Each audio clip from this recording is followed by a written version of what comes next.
Joining me now on China, and I wrote in my Friday Musings article this week from the Middle East that I didn't know, Curtis Ellis, that soybeans were the key to world peace, to climate change, to space exploration.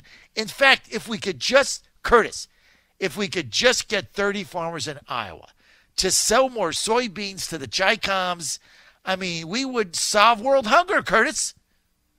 That's right. It's that simple, John. Get with the program. I know. It took me all these years to figure it out. We just got to sell soybeans to the Chi-Coms. That's it. Now, it doesn't matter if you sell them to the Europeans. Only if the Chi-Coms buy them can you solve world peace and hunger.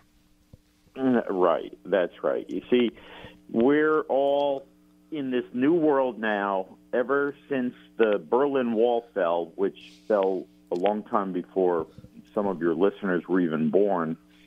We don't have to worry about war anymore. We don't have to worry about anybody. Everybody wants to be American. They want to be just like us. And if we sell soybeans to them, they will become just like us.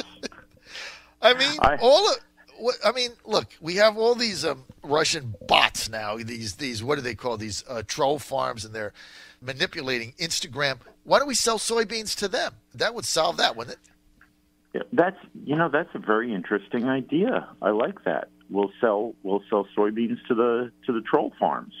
They can grow, but I'm afraid then they'll grow soybeans instead of trolls they'll become soybean farms. And maybe that's a good thing, but that's more competition for our farmers in Iowa. So I'll have to think about that for a while, John. Or maybe we'll get James Comey to think about it. He's a smart guy. Provide you he knows everything. With intellectual fodder. Let's talk about where are we with the Chinese negotiations right now. All right. So it's really interesting. Xi Jinping, President Xi, Chairman Xi, the godlike creature that is named president for life over there in China. We just don't know how long he's going to live, because when you get toppled from power in China, usually your head topples down the street too. So yeah, he was president for life, and then his life ended. but there's two developments there. He gave a speech to the big party Congress. Actually, it wasn't the party Congress. They called a big meeting to celebrate 40 years of reform.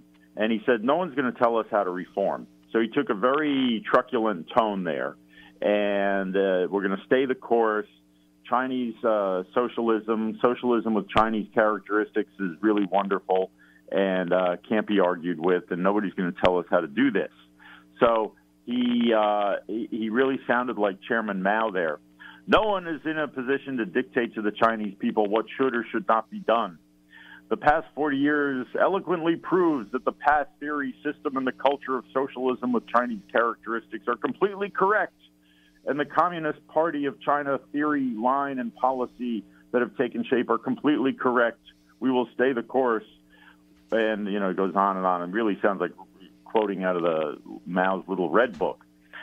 But at the same time, the Wall Street Journal reports, very interesting report, that there's now grumbling within China about how Xi is handling this whole thing. And his strongman rule is looking a little shaky, perhaps. You have the great reformer of China was Deng Xiaoping. Deng Xiaoping is the guy who introduced the reforms that turned China into the powerhouse that it is now, that suckered all the American companies and global companies to come invest in China. And because if we sell them soybeans and we give them our factories, they will become more peaceful and they'll become just like us, right? Mm-hmm. See, that was the theory. The trade is war by other means, and if we give them money and factories and technology, they will become just like America, and everything will be wonderful, and there will be no more. We will make war no more, and kumbaya. And, well, that didn't quite work out the way it was supposed to, and we're going to end up just selling them soybeans while they run the world. But anyway, maybe not, thanks to President Trump. So Deng Xiaoping was the guy who set the course for China to be like this, and they were celebrating that. But meanwhile, back at the ranch, Deng Xiaoping's oldest son is criticizing President Xi Jinping.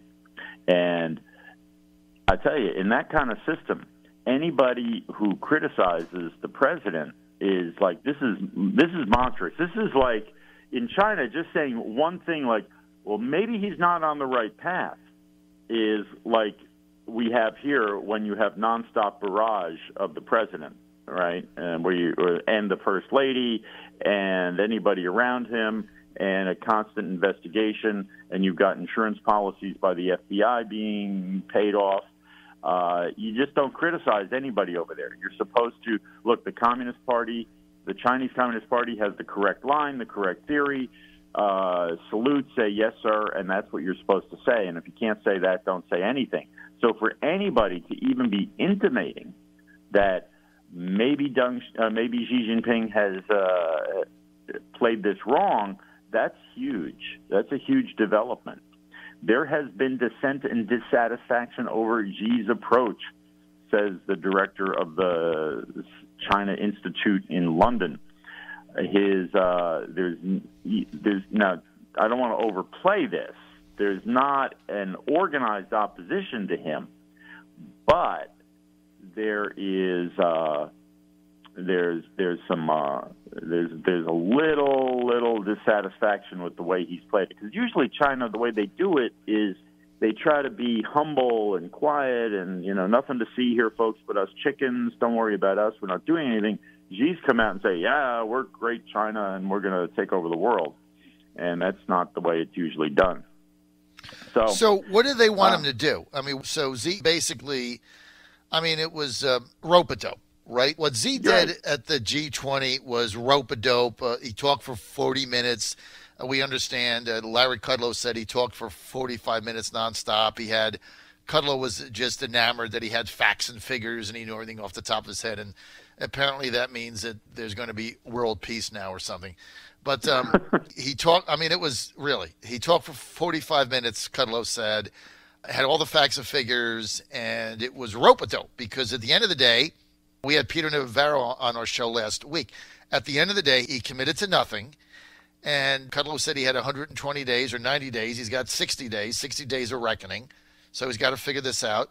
But the Chinese committed to absolutely nothing, and as you pointed out, let me point something out that you pointed out, they made absolutely no firm commitments on stealing intellectual property. And as you pointed out, why do they care about intellectual property when they don't respect property rights in their whole government? It's a communist system. There is no property. So you nailed that.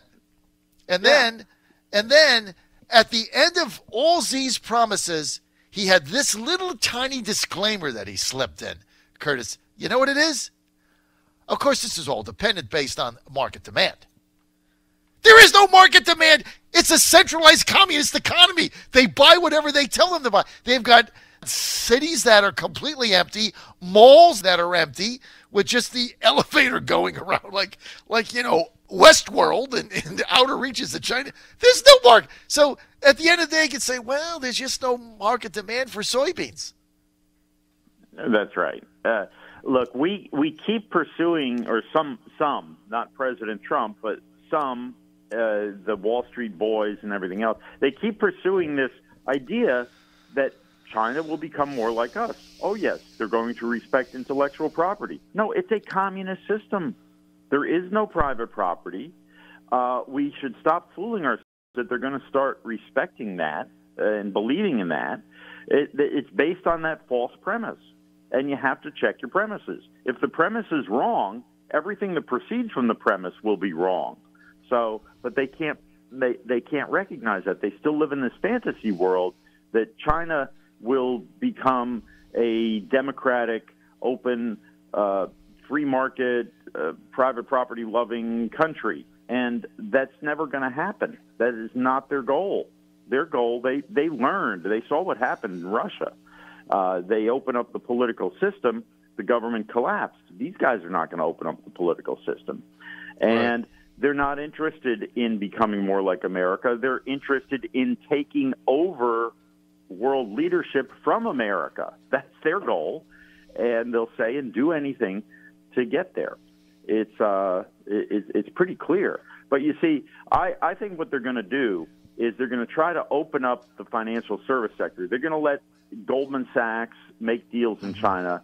They're going to open up to a certain degree and let Visa and MasterCard issue credit cards in China. They're going to let Hank Greenberg or somebody sell insurance policies in China and hope that will buy off the opposition, because Wall Street has such influence in the American political system that will buy off the American government. Say, oh, yeah, we've now opened up.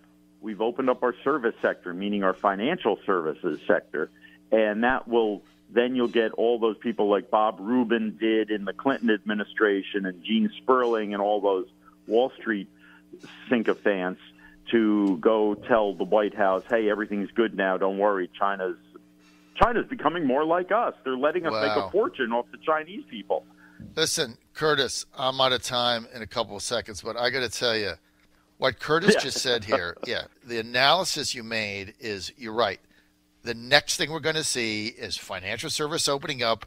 Goldman Sachs, once again, they'll win, they'll be happy, and then they're going to once again say, see, all is well.